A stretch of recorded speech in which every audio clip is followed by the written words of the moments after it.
नमस्कार, SPT news में आपका स्वागत है। पेश है 27 अप्रैल मंगलवार शाम 5:15 बजे राजस्थान की बड़ी खबरें। राजस्थान में कोरोना संकट बढ़ता ही जा रहा है। रोजाना भारी तादाद में कोरोना रोगी सामने आ रहे हैं। कोरोना के कारण रोजाना लोगों की मौत हो रही है। कोरोना संकट के इस दौर में मुख्यमंत्री अशोक गहलोत ने आज प्रधानमंत्री नरेंद्र मोदी तथा कांग्रेस अध्यक्ष सोनिया गांधी से फोन पर बात की। सूत्रों के अनुसार बातचीत में ऑक्सीजन सप्लाई का मुद्दा छाया रहा। सूत्रों के अनुसार गहलोत और मोदी के बीच लंबे समय तक बातचीत हुई। इस दौरान राजस्थान पर गहराए संकट पर चर्चा हुई। इस दौरान ऑक्सीजन सप्लाई और टैंकर्स सप्लाई पर भी बातचीत हुई। सोनिया गांधी से बातचीत के दौरान सीएम गहलोत ने प्रदेश में कोविड की स्थिति के बारे में उन्हें जानकारी दी। सोनिया गांधी ने भी प्रदेश की स्थिति पर चिंता जताई। राजस्थान के सभी भाजपा विधायक मुख्यमंत्री सहायता कोष में 1 माह का वेतन देंगे। कोरोना महामारी के दौर के दृष्टिगत भाजपा ने यह निर्णय किया है। नेता प्रतिपक्ष गुलाब चंद कटारिया ने आज एक वीडियो जारी कर ये जानकारी दी। उन्होंने बताया कि जल्द से जल्द भाजपा विधायकों का 1 माह का वेतन मुख्यमंत्री सहायता कोष में जमा करा दिया जाएगा। केंद्रीय मंत्री अर्जुन राम मेघवाल ने आज आरोप लगाया है कि भ्रामक प्रचार के जरिए केंद्र सरकार को घेरने की कोशिश की जा रही है। ये सही नहीं है। ऑक्सीजन वितरण में किसी तरह की राजनीति नहीं है। मानवता के काम में हम राजनीति नहीं करना चाहते। मेघवाल के अनुसार प्रधानमंत्री ने कहा कि सेवा करनी है, जितना उपलब्ध है सबको देना है। राज्य के मंत्री भ्रामक आंकड़े देकर जनता को भ्रमित कर रहे हैं। सरकार छोटे कस्बों की जनता की तो दूर SC/ST के विधायकों की ही नहीं सुन रही। उन्होंने कहा कि हमने ऑक्सीजन की उत्पादन दर को लगातार बढ़ाया है। केंद्र सरकार ने राज्यों और प्राइवेट सेक्टर को कोरोना वैक्सीनेशन में शामिल होने की इजाज़त दे दी है। इसके साथ ही 1 मई से देश की 18+ आबादी का वैक्सीनेशन शुरू हो जाएगा। इसके लिए रजिस्ट्रेशन 28 अप्रैल से शुरू हो रहा है। इस नई व्यवस्था को लेकर केंद्र सरकार ने नई पॉलिसी बनाई है। इस पॉलिसी को लेकर कई सवाल किए जा रहे हैं। सबसे बड़ा संकट राज्यों के सामने है, जिन पर 18 से 44 वर्ष आयु समूह के लोगों को वैक्सीनेट करने की जिम्मेदारी डाल दी गई है।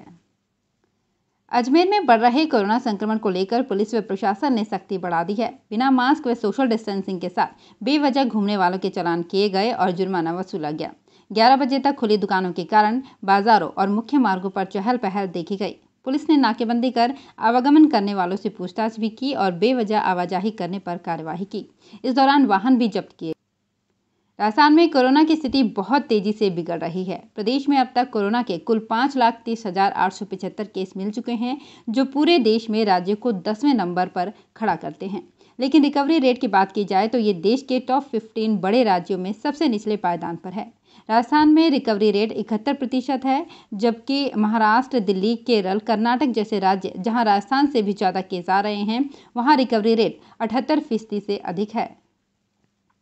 उत्तर पश्चिम रेलवे ने कल रेलवे के सबसे बड़े जोनल रेलवे प्रशिक्षण केंद्र के रेल कर्मियों से जुड़े सभी प्रारंभिक और प्रमोशन कोर्स 30 जून तक स्थगित कर दिए हैं।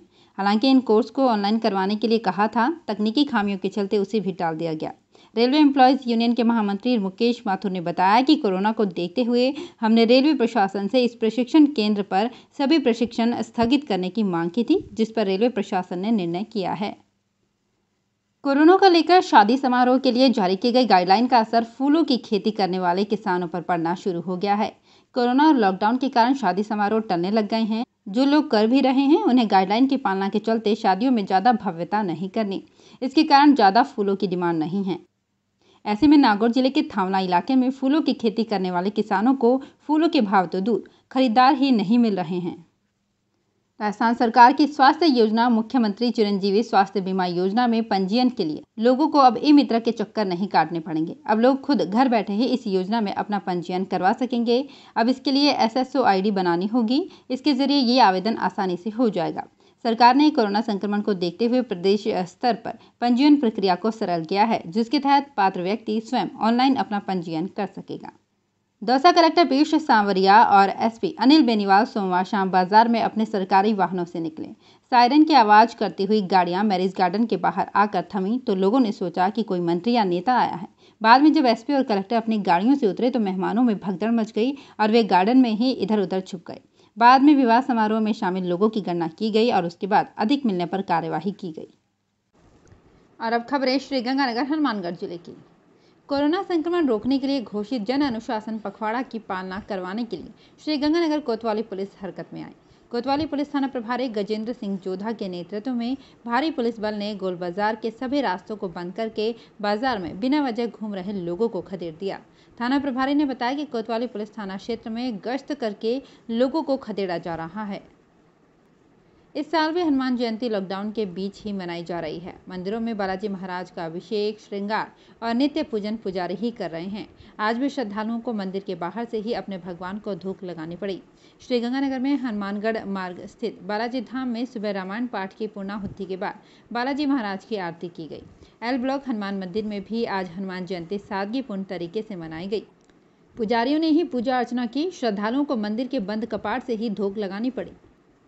श्रीगंगानगर में जन अनुशासन पखवाड़े में मंगलवार को घरों से निकलने वाले लोगों की संख्या अधिक रही। लोग राशन और फल सब्जी आदि की खरीद के लिए सुबह 7 बजे से पहले ही बाजारों की तरफ चल पड़े। कल जहां गोल बाजार में लगभग दुकानें बंद रही, वहीं आज बहुत सी दुकानें सुबह 8 बजे के बाद खोलने का सिलसिला शुरू हो गया। ऐसा ही शहर के अन्य मार्केट इलाकों में भी देखा गया। तय बाजार में आज भी कल जैसी ही भीड़ रही। यहाँ राशन व किराना की दुकानें अधिक होने के कारण सुबह 7 बजे से ही लोगों की आवाजाही शुरू हो गई। श्रीगंगानगर में कोविड-19 वायरस की द्वितीय लहर में एक्टिव केसेस की संख्या में अप्रत्याशित रूप से हुई वृद्धि को देखते हुए आगामी सप्ताह में कोरोना के एक्टिव केसेस की संख्या और बढ़ने की आशंका है। इस कारण मेडिकल ऑक्सीजन की मांग तेजी से बढ़ेगी। आगामी सप्ताह में ऑक्सीजन की ज़्यादा जरूरत रहेगी। जिला कलेक्टर जाकिर हुसैन ने इसी बात को ध्यान में रखते हुए श्रीगंगानगर जिले में राजकीय, निजी चिकित्सालयों, मेडिकल ऑक्सीजन उत्पादन स्थल, वितरण स्थल में ऑक्सीजन के दुरुपयोग को रोकने के लिए जिला स्तर पर उड़न दस्ते का एवं त्रिस्तरीय दल का गठन किया है। श्रीगंगानगर में नहरबंदी समाप्त होने के बावजूद इलाका वासियों को आने वाले दिनों में पेयजल संकट का सामना करना पड़ सकता है।